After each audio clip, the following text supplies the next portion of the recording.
Good afternoon, everyone. Andy Jacob here with the DotCom Magazine Entrepreneur Spotlight Show. And today's show is a very interesting show.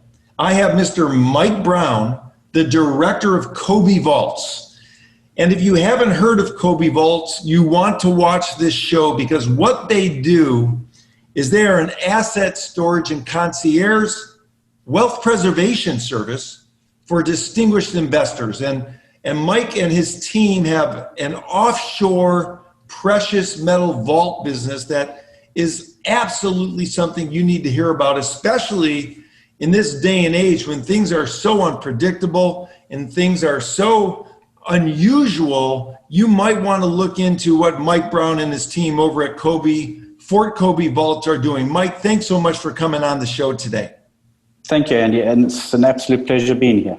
That's great. Now, Mike, if you were to get someone to call you and say, hey, what is this offshore precious metal vaults all about? I've got some precious metals. I've got some gold or silver, maybe in my vault here at home, or I actually have it in a safety deposit box, which is not safe at all. How can Fort Kobbe Vaults help me out? What would you say to them? Oh, we can definitely help you out. We will help you with the logistics to move your stuff from wherever it is in the world, both to and from our facility. As you mentioned, we're here in Panama. We're located in the Panama Pacifico Free Trade Zone, which is the old U.S. Air Force Base, Howard Air Force Base, which is located just outside of the Panama Pacifico, Panama City Central itself. It's about 10-15 minutes from the center of town. So what we will do and what we do is to help both for the shipping, the storage, the logistics of the precious metals, and we also help you buy and sell. So we can arrange for the clients to buy and sell within our own eco-environment or with other partners in the US and Canada. See, that's really interesting. So I'm a person, let's just say here in the United States, and I have some precious metals, Mike. I have some gold or silver, actual bars or coins or what have you. And I want to protect them in a much more meaningful and powerful way than just keeping them around my house or keeping them in my vault in my house or even keeping them in a bank, which is very unsafe. You set up everything, right? So you'll go ahead and collect my precious metals and bring them to your vault down in Panama. Is that sort of the way it works? Yes, that's correct. We can arrange for the pickup from your business, from your home, from your existing vaulting facility. From a safety deposit box facility is a little more complicated because you hold the keys. The client actually holds the keys for the box. But we can help with arrange that. So we'll actually have it shipped, transferred from your preference point for pickup directly to us here in Panama. And we help with the logistics. We do all the actual customs paperwork for all of that as well. See, that's amazing. And Mike, we spoke last week with you and your team, and something that I didn't even really realize is that if you have precious metals in a safety deposit box at a bank, in a U.S. banking institution, that's really not a safe place for your precious metals, is it? Correct. I would not be storing in a bank. One of the main reasons is often within a bank, the boxes themselves do not carry insurance. And over and above that, often if you read the fine print, the contents of your box can be subject to a banking bail-in. So if the bank has a bank run and has a collapse, you may lose the contents of your box. That's unbelievable. And we know back in the last big recession, there was almost a run on the banks. We were about 24 hours away from a run on the banks, and that's what they call it here in the United States. And so you're saying that if a bank goes belly up or bankrupt or they have a problem, that the contents of that safety deposit box are not insured. Correct, and may possibly be claimed as part of the banking bail-in, as an asset of the bank. That is so interesting. Now, Mike, you brought up something very interesting, and for the viewers watching the show, Mike and his team, we spent a long time last week sort of vetting what's going on down there, and this is the team of all teams that they've been able to assemble some very, very strong people in this field. Mike, so you mentioned insurance, and obviously if I'm a person that has some precious metals that I want to send or have Kobbe Vaults come pick up and store down in Panama in your highly protected vaulting environment. You mentioned insurance, and I was very interested and very excited to hear last week when you were telling me about the type of insurance that you carry for all of this precious metal. So let's talk about that a little bit so the viewer understands how protected they are when they come down and do business with Fort Kobbe Vaults. With pleasure. We're underwritten by Lloyds of London, and the facility as it stands now has an insurance cap of $200 million. That means whatever we have insured, we can go up to a maximum of 200, and anything above that is not insured, but we don't do that. What we have with our policy with Lloyds of London is if there's an issue, for example, there is an event and you lose a gold coin, our insurance policy is to make you whole again. So they won't pay you out the physical cash for the claim, they'll just replace that exact coin that you left. But also, because of what's been happening this year with COVID and the economic crisis, one of the things we realized back in March was there was this big disconnect between the spot price of gold and silver and the actual retail price of buying. At one point, I stand corrected, this is just off the top of my head, but the silver was about $16 or $17 an ounce. But to purchase an American Eagle silver coin was between $29 and $32. So if you have an insurance that is based on your current spot value, we wouldn't have been covered for the actual event. So with our brokers in London, we actually worked out what for want of a better word, we've called a top-up insurance. So this specific insurance just covers our clients for that premium difference. So even if gold's at the spot price is at $19.50, but to replace your physical coin is $2,200, we have this top-up insurance that will actually cover any shortfall in insurance coverage. See, that's brilliant. And that's, in homeowners policies, they might call that an extended replacement value policy, where you're going to be insured by doing business with Mike over at Fort Kobbe Vaults basically to replace a coin if you needed to replace it through Lloyds of London. So even if it cost Lloyds of London $2,000 to replace that gold, and the spot price was only $1,000, for example, they're going to replace it at the $2,000 price. Is that correct? That's correct. So that is brilliant, Mike. That's a phenomenal thing for people to think about. And if I have gold at my home, chances are having that covered by my homeowner's policy or something like that is very, very, very nominal. So not only do you get the amazing protection from Kobbe Vaults, but you also get this Lloyds of London insurance policy to protect your very precious assets. Mike, let me ask you a question, because obviously you have a lot of very distinguished type participants in your business, and I know that you're very, very judicious in handling sensitive information, and you've got an entire sub-business around that at Fort Kobbe Vaults down in Panama. So when you deal with these investors that want to send their precious metals down to you, do they get to speak directly to some of the directors at Kobbe Vaults, or who actually handles the transaction for these sort of distinguished investors, if you will? We get involved with all the investors. So we actually meet every single one of them face to face. Generally, we prefer that they actually come here, but that, given the current circumstances, that's made things a little bit difficult. But they'll speak to normally one or all of the directors together. We do have a lady in charge of sales, but we always talk with our clients. We'll do a video conference, telephone call, get to know them personally. And it's not just about background checks on clients. We're very careful with the type of client who we deal with. both for personal protection and also to protect our clients within the vault. You can't have somebody that brings a problem to the table that can affect other clients. So we're very, very careful and do a deep due diligence on all our clients.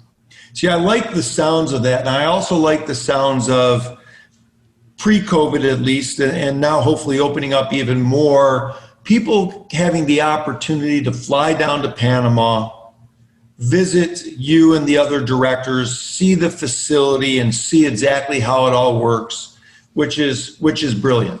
And if I'm someone that's not living in the United States, Mike, but in another country, besides the United States, do you still service those people as well, or is it primarily assets coming from the United States going to the Kobbe Vault program? No, not at all. We have clients from around the world. We have clients in Singapore, Australia, New Zealand, Europe, mainly Western Europe, the US, Canada, Latin America. So we are a very international based client. That's wonderful. And I know a lot of people watching the show. We do have people from around the world watch the show. What about Australia? Do you handle Australia as well? We have clients from Australia. I've never shipped anything from Australia to us, but they've actually purchased and within the US and then sent to us. Okay, so that's a great lead-in to the other part of your business, which is the purchasing of the precious metals. So let's give a little bit of a background on what you do with regard to helping people with their purchasing requirements. Okay, we have partnered with a mint out of the US and Arizona called Scottsdale Mint. And then we also work with kitco.com. So you, as a client, you can purchase directly through us or directly through Scottsdale or directly through Kitco and have the goods delivered here. The price through us is exactly the same as you'll pay on Scottsdale or Kitco. So if you purchase through us, we have a couple of different suppliers. And what we always do is we go find which supplier has the best premium at the time and then try get the best deal for the client. Okay, so there might be some people that don't actually possess gold or silver right now as part of their overall portfolio. Some people prefer to purchase their precious metals through an index or a stock type of a program. But for people that like the physical aspect of gold and silver and precious metals, let's talk about that a little bit. People that haven't been able to put their toe into the water yet, but have said to themselves, you know, I'd like to have some precious metals as part of my portfolio. How do you handle those people, sort of a novice type of a person that calls you up and says, hey, Mike, you know, I want to put some money in precious metals. And I like the idea of actually having some physical gold. How do you sort of walk them through the process as a novice, if you would? Tell us how we do that, because we might have some novices that might want to start investing in physical gold and silver. Oh, with pleasure. I'm definitely not an investment advisor. I often say if you're going to invest in stock, do the opposite of what I'm going to do. But as far as the process of, there is no minimum investment. We don't say, listen, you have to buy $10,000 of gold. You can start with a gold coin or you can start with a couple of silver coins. What we'll often do is we'll look at what your long-term plan is, whether you're looking as a long-term investment or you're looking to buy and sell or trade. That will also depend on how you're going to store with us, because we have different options in storage. So if you're somebody that buys and sells a lot, we'll store in the one vault where we can ship and receive more easily than if you have it in the safety deposit box. We'll also then see, we have different types of clients with different ideas as to where the world's going. Some, obviously, they're the guys, the preppers, who believe that we're going to have a full financial meltdown and the world will go back to trading with gold and silver. So a lot of these guys tend to buy silver coins, gold coins, and we actually have silver granules, which we supply as well. So a lot of them have silver granules, which you can, if you have to pay out $20, you can weigh out exactly $20 in silver granules. We've found that the bigger investment guys tend to go for the bars and they plan more long term. So we have a complete mix. We'll often discuss as well, based on what we see the trends are. So if we see our clients, for example, putting 40% into gold and the remaining 60% into silver, we'll often tell the new guys and our clients, we'll talk to them and say, listen, this is a trend we see, and then let them make some decisions based along that. That's excellent. That's excellent. So you only do sort of the precious metal business at Fort Kobbe. So this is your expertise and this is your specialty, and you stay in your lane. When I'm thinking about gold and silver, I think, and again, you're not an investment expert in terms of giving out investment advice, but typically the way I personally look at it is the more uncertain the world becomes, the more important it is to have precious metals in one's portfolio. So again, let's just keep talking about this novice just for a moment. He calls you up. You're saying that there's no minimum. So if I want to start with $5,000 or $10,000 of precious metals, that you're not going to turn that person away. Is that right? No, of course not.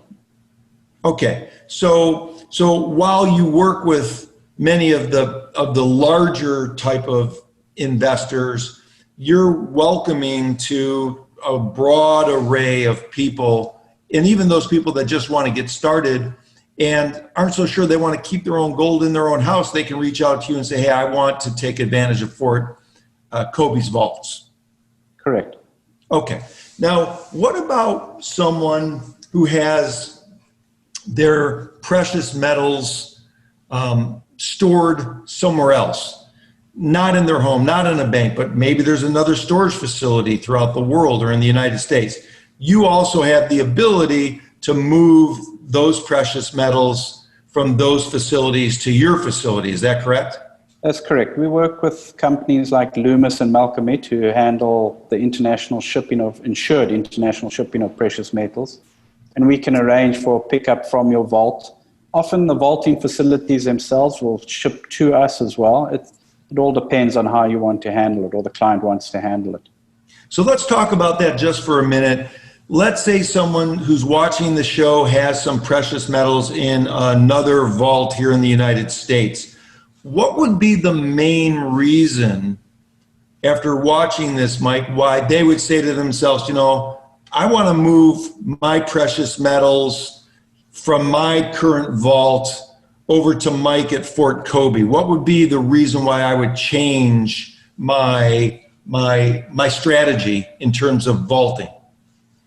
We've seen a couple of different reasons for that. We found that a lot, depending on the change of government, some when it's Democratic, some when it's Republican. Some of the retirees and a lot of the guys actually say, listen, I'm not happy with my government, I'm moving. So they'll move into Latin America because it's one of the closest regions to the US with a lot of different countries where they can go and retire. And what tends to happen with that type of client is they base themselves, their precious metal storage out of Panama because it's one of the logistics hubs and flight hubs for Latin America. So they can fly through here, do their business, pick up metals, drop them off, whatever the story is. So we handle that type of client as well. We also have the clients who are concerned about where the US is going, and I know this is, I don't necessarily subscribe to this point of view, but we do have a lot of clients that are concerned that a confiscation of gold could happen again, like it did in the 30s in the US. I struggle to see that, but I understand the concern. And a lot of them would like to have their metals out of the grasp of a government if it's going to be confiscated. That's very interesting. So as a novice watching this, a question that comes to mind is, Mike, where in the United States is most of the personal gold held? Is it in banks? Is it at people's homes? Where is the majority of all this gold and silver being held at right now in the United States? Any idea on that? That I wouldn't even begin to guess at. I wouldn't know. So people most likely could hold it in a vault in a company that is a vaulting company. They could hold it in a bank. They could hold it maybe in a community bank in a safety deposit box. They could put it under their mattress. They could put it in a personal safe in their home. But outside of that, I can't really think of anywhere else where people would keep their precious metals. So that's why your business at Fort Kobbe Vaults is such an important business for people, because it is an asset storage business with a wonderful Lloyds of London insurance policy on top of it. Correct. That's great. So Mike, let's talk a little bit more about now the selling, because let's just say I have some precious metals with you in your vault, and I decide that I want to sell some of those assets. Do you handle that for the people as well, and how does that work? Yes, we do. Again, we give a couple of options. You can sell directly back to us, or you can sell back to Kitco or to Scottsdale, and we can ship directly to them. The way that normally works is like Scottsdale has an account with us. So often when you buy and sell from them, it can be moved directly into the account and out of the account without it being shipped to and from the US, which makes it very easy for them to facilitate a buy or sell. We do the same. We hold the stock here so we can actually buy and sell in and out. We'll work with any way that a client wants. Even if they want the gold bar shipped back to them, we can arrange it. We'll deliver it to your house in the US if you need. That's amazing. Now, Mike, you mentioned that you work with some very, very high-end shipping companies. So when I'm shipping precious metals back and forth between wherever I'm shipping them from and to Fort Kobbe down in Panama, the shipping companies, do they also have an insurance policy, or is that shipment covered by the Lloyds of London policy? All the major shipping companies have, or the precious metal shipping companies carry insurance, and we'll only ship with a company that is fully insured for that.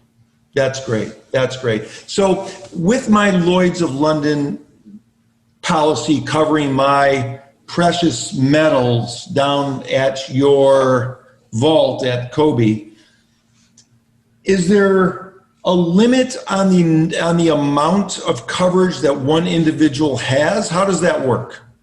No, there's no limit on the coverage that an individual can have, as long as it doesn't exceed our total insurance cap of 200 million. Got it. So I'm protected, and once I send my precious metals down to Fort Kobbe and it's in the vaults, can I come visit my gold and silver? How does that work? I want to come and touch it once in a while. Can you open up the vaults to let me see it, or how does all that work? Yes, you're welcome to come in at any time and see your gold and silver. Generally, we don't let people into the vaults themselves, but there are exceptions when they have a large amount that we can't. It's not feasible to pick it all up and carry it out for them to view.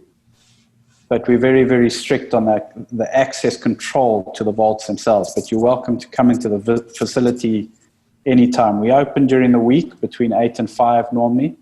But the other thing that we do, being a flight hub of the world, and we realize that sometimes your flights don't arrive at 8 a.m. in the morning for you to do business during the day. So if you actually come in, your flight's at 11 p.m. at night, and you need to get into the vault or get you access to your goods, as long as you give me a 24-hour heads up on it, we can arrange that we can open for a client.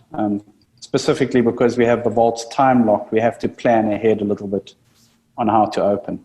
So this is wonderful. Besides providing the asset storage with the umbrella insurance policy, with the shipping to and from various parts of the world, it sounds like you also offer what I would call a concierge service, where someone who does business with you could call 24 hours ahead and say, Mike, I'm coming in super late, but I need to get into the vault. And if, as long as you have a 24-hour advance notification, you'll be able to kick into gear and do what you need to do from a safety protocol to make sure that that person has access to what they need to do down at Fort Kobbe. Correct. That is awesome.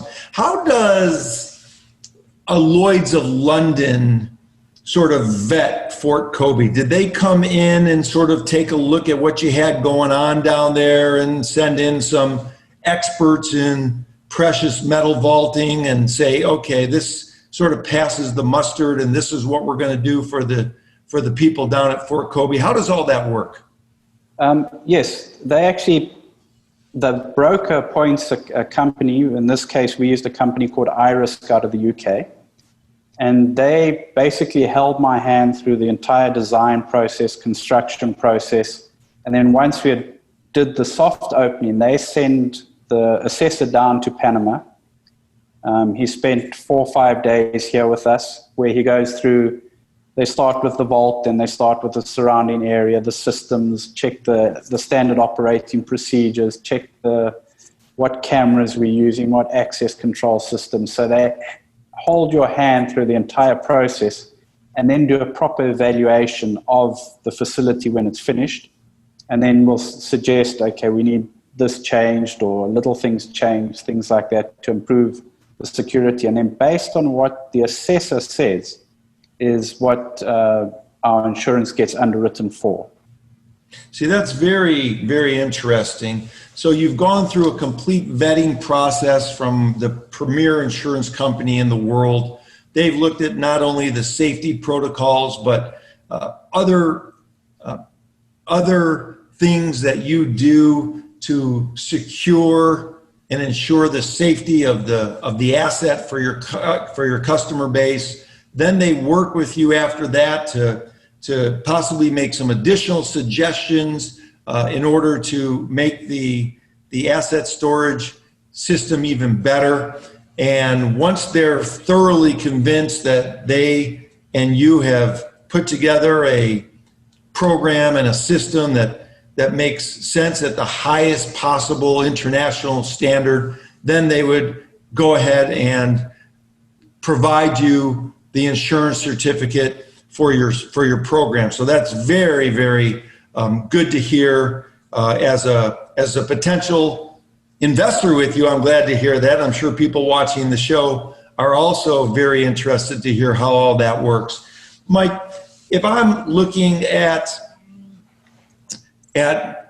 your program and I'm looking at Fort Kobbe and I'm looking at another vaulting company, let's say in the United States, is there a distinct advantage with moving my precious metals to Panama versus perhaps keeping it in the United States? I know you mentioned some of the quote unquote preppers are a little bit concerned that maybe there will be a precious metal government asset grab, and you mentioned you're not quite a proponent of that sort of idea. But are there other reasons why someone might want to bring their gold and silver down to Panama? Yes, what we see with a lot of our big investors is that they're very aware of geographical location and actually diversifying their portfolios. So a lot of the big guys will not just store with us. They'll have some stuff put in Switzerland, some in Singapore, and some with us here. So they have a geographical diversification across the world and then in the US. See, that's wonderful. So for the people watching the show, that's a very interesting point, because there's so much written and so much online, and so many people have made a living about talking about diversifying one's portfolio. And what I'm hearing here is those people that diversify their portfolio actually do a subset of their diversification, and they diversified their location of their portfolio, which makes all the sense in the world to me, because if something happens in one location, the other locations most likely or potentially could offset what happens in one location. So that's really a great diversification strategy based on geography. I can actually give you a very recent example of this. When the lockdown started with COVID, some of our clients had goods in Singapore, which they were unable to access because they were in a safety deposit box within a facility there. They had a need to access the precious metals that were held there and had no physical means of getting there or getting their stuff out the boxes. And some of the facilities that they approached, they just said, listen, we're not shipping, we're not doing anything during the crisis. We actually have established protocols in that we can handle the situation. If a client needs to get into a safety deposit box without being present, we have different means of handling that for them, and we set that up within their contracts and can talk that through with them, and the appointment of a lawyer or something like that, a third party for them to handle a situation like that. Well, that's fascinating. So Mike, you've obviously thought of every possible thing that you can do to provide the superior service that your customers both expect and deserve. I'm very delighted to hear that no amount of gold or silver is too small to get started with Fort Kobbe. And it also is very interesting to hear that you also have very large clients that do business with you as well. And your high-level insurance policy is something that people will feel very confident about. And the expertise that you and your team of directors provide by providing this concierge service is absolutely phenomenal over at Fort Kobbe. So this is exactly what I thought it would be by speaking with you last week with your team. This is something that people thinking about offshoring their precious metal definitely need to reach out to you and your team, because you have been doing this for a long time and really have this thing thought out to the 10th degree, Mike. This is very, very impressive. And thank you so much for coming on the show today. This has been a wonderful education for me as well. And I'm sure that the people watching the show today will want to reach out to you to talk about this. How do people go about getting through to you, Mike, or reaching out to set up a phone call, maybe to talk, or even visit Panama to see the vaults?